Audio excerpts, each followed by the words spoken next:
Hai, assalamualaikum semua, selamat datang ke Ryan Channel.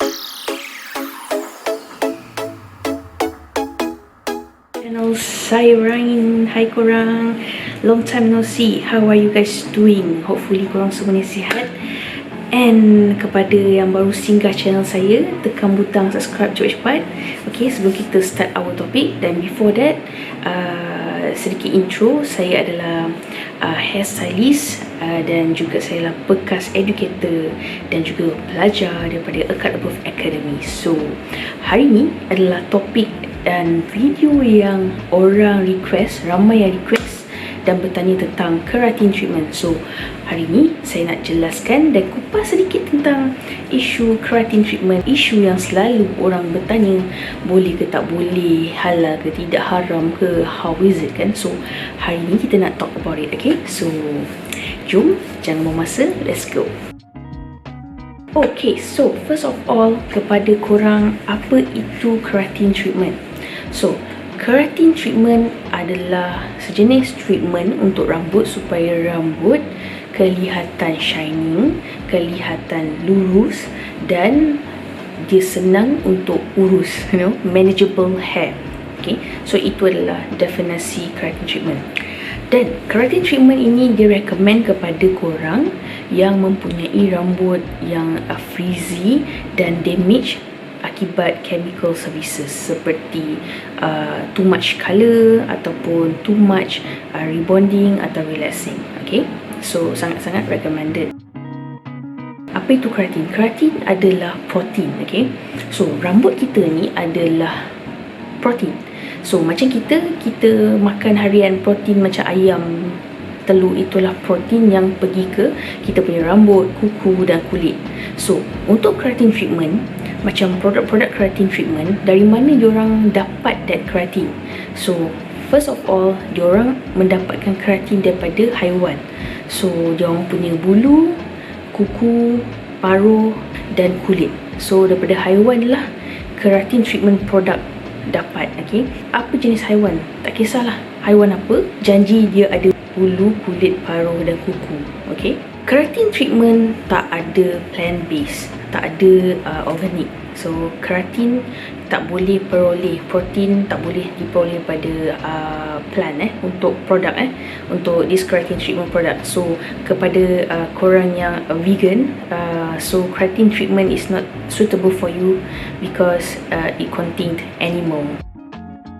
Macam mana keratin treatment works? Okay, macam mana dia boleh smoothkan rambut, macam mana dia boleh bagi slightly straight, tak ada frizzy. Okay, yang pertama, bila rambut kita ada 3 layer kan, kalau korang ada refer saya punya video rebonding relaxing tu haram atau halal, saya ada explain rambut kita ada 3 layer: cuticle, cortex, medulla. So yang layer kedua tu contain kita punya protein, contain keratin. So bila kita buat keratin treatment, so bahan-bahan ingredient keratin treatment ni akan masuk ke dalam cortex layer kedua dan akan salut rambut kita balik. Yang mana damage part tu dia akan masuk ke dalam dan bagi rambut tu sempurna balik. Okay, contohnya kita buat paper, kita lukis tau hari ni, kita tak ada macam digital.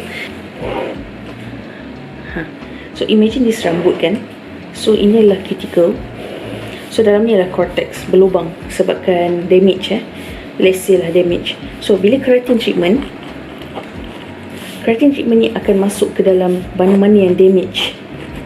Okay, so supaya rambut tu kelihatan sihat kembali dan dia replace balik keratin yang tiada. So that's why rambut tu kelihatan shining dan sempurna. Okay, so that is how keratin treatment works.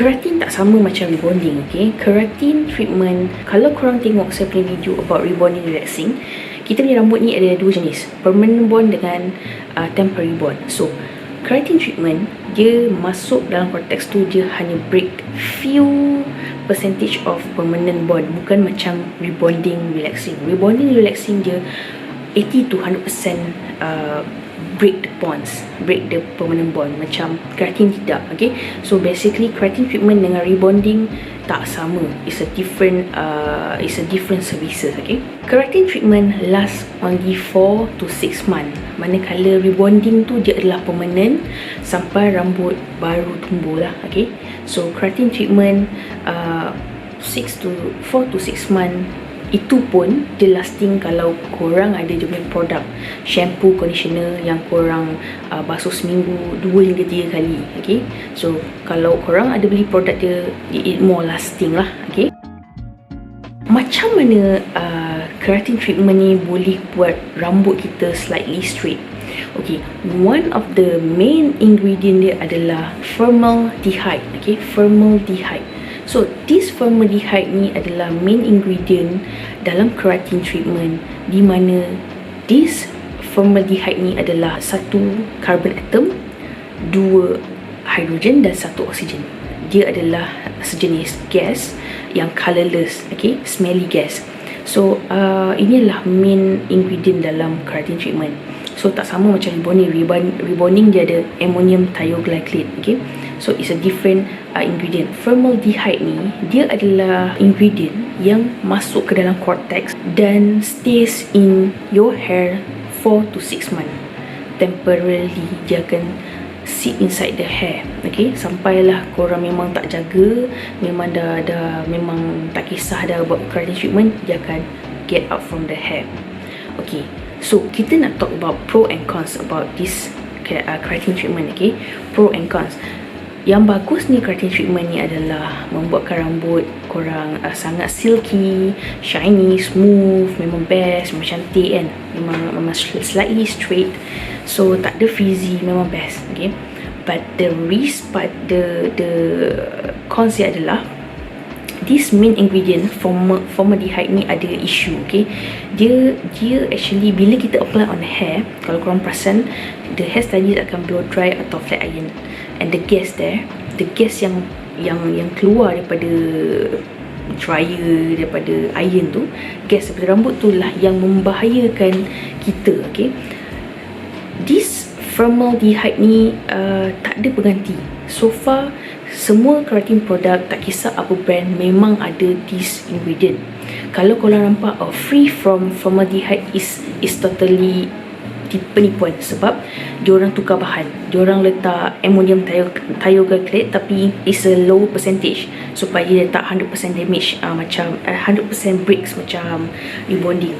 So there's no free formaldehyde. Okay, keratin treatment mesti ada this ingredient, take note. Okay, so this formaldehyde sangat bahaya sebab pertama, dia boleh affect your pernafasan, kedua, kulit gatal, ketiga, mata gatal, keempat, kulit boleh burn, kelima, dia boleh mendapatkan kanser hidung dan darah, dan banyak lagi simptom yang akan datang. Okay, so kalau maybe first time korang buat this keratin treatment terbaru, maybe mungkin tak effect, but maybe in the long term it affected korang, or maybe kalau korang tidak bernasib baik, maybe first time buat dah affected, so it's dangerous here. Okay, saya cakap awal, formaldehyde is dangerous ingredient.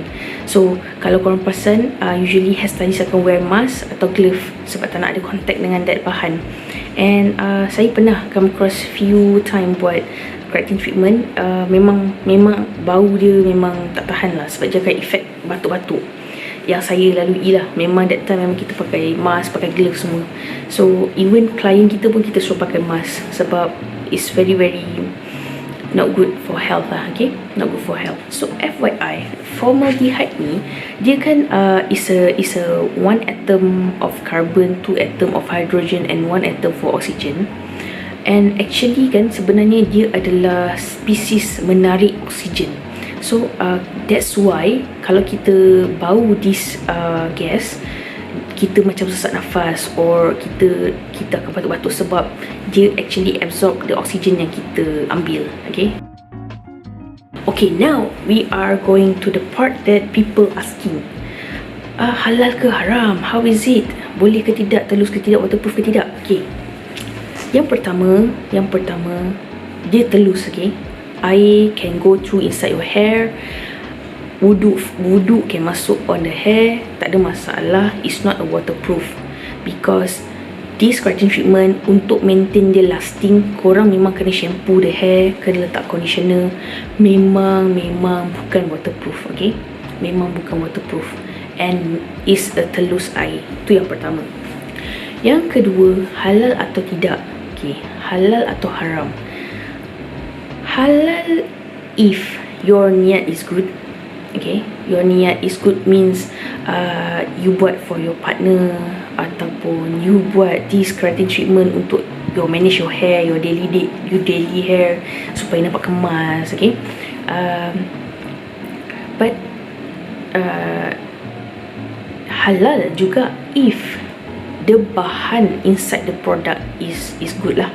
Okay, yang tak harm, and also not contain the pig, not contain babi. Okay, ada animal doesn't matter, okay je.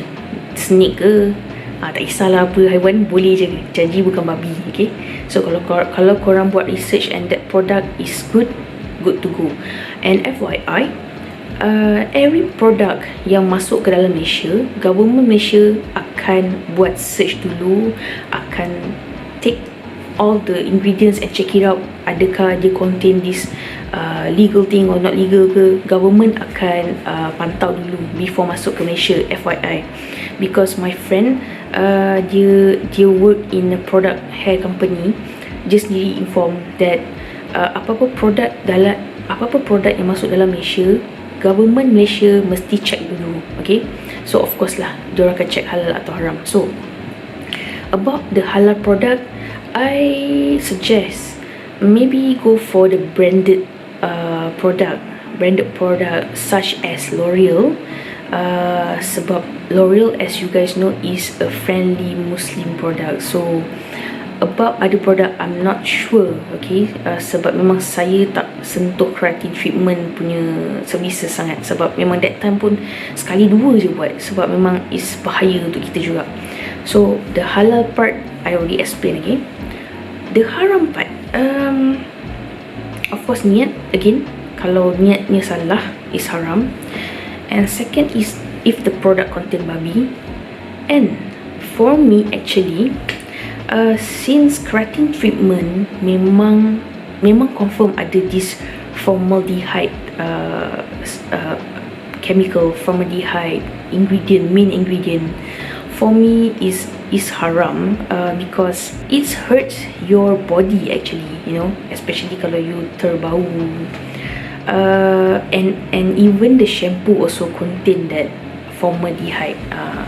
So for me is something, anything that hurt your body, anything that mengancam your nyawa is haram.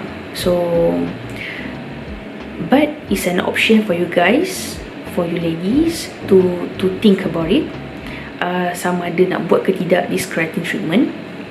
Kalau korang boleh macam avoid bau this formaldehyde, boleh avoid from touching the scalp. Okay, and then korang pun make sure tak ada babi dalam this product, and niat korang baik, I think should be okay, because dia telus air, tak ada masalah. But kalau korang maybe kurang berhati-hati, terbau this formaldehyde semua, and cause you problem, I think better not to do this keratin treatment. Okay, so the conclusion is, it's all about you. Okay, it's all about you. You have to think first before you do this keratin treatment. Okay, because it connected with your health. It's not same like rebonding chemical service. It's not the same. And for me to suggest, kalau korang nak dapatkan rambut yang shiny, yang nampak sleek, yang nampak nice, yang nampak bersinar, kilat semua, better go to the natural way, using olive oil, coconut oil, shea butter, argan oil. Of course lah, not gonna be have a straight punya texture, but give you a shiny and nice hair. Okay, but for those yang memang nak rambut hair to straight and easy to manage, without any risky, better go for rebonding and relaxing. Okay, that's the best.